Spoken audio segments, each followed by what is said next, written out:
Hello. ഞാനേ 2 തരത്തിൽ aloe vera soap ഉണ്ടാക്കി കൊടുക്കാറുണ്ട് കേട്ടോ. അതിലൊരു രീതിയാണ് ഇപ്പോൾ കാണിക്കുന്നത്.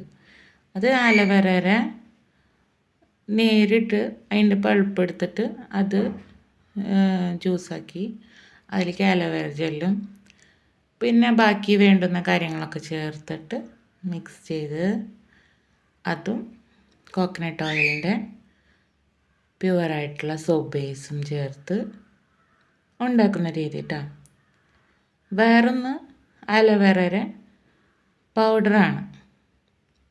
നമ്മൾ ഡ്രൈ ആയിട്ടുള്ള പൗഡറും വാങ്ങിച്ചിട്ട് അതിൽ ചേർത്തിട്ട് ചെയ്യണതാണ് കേട്ടോ വേറൊരു രീതി.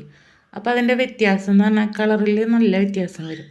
ഇതിപ്പോൾ നേരിട്ട് ജെല്ലും പിന്നെ ഇതിൻ്റെ ഈ യെല്ലോയിഷ് കളർ വന്നിരിക്കണത് നമ്മുടേത് ചെറിയൊരു യെല്ലോയിഷാണ്. അത് ഈ കോക്കനട്ട് ഓയിലിൻ്റെ സോപ്പ് ബേസ് ആയതുകൊണ്ടാണ് കേട്ടോ അങ്ങനെ വന്നിട്ടുള്ളത്.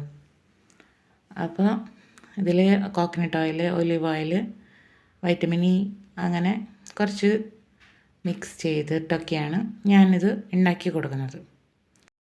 ഇഷ്ടപ്പെട്ട സബ്സ്ക്രൈബ് ചെയ്ത് സപ്പോർട്ട് ചെയ്യണം കേട്ടോ. പിന്നെ എന്നോട് എന്തെങ്കിലും സജഷൻസ് പറയാനുണ്ട് എന്നുണ്ടെങ്കിൽ കമൻറ്റിലൂടെ അറിയിക്കണേ.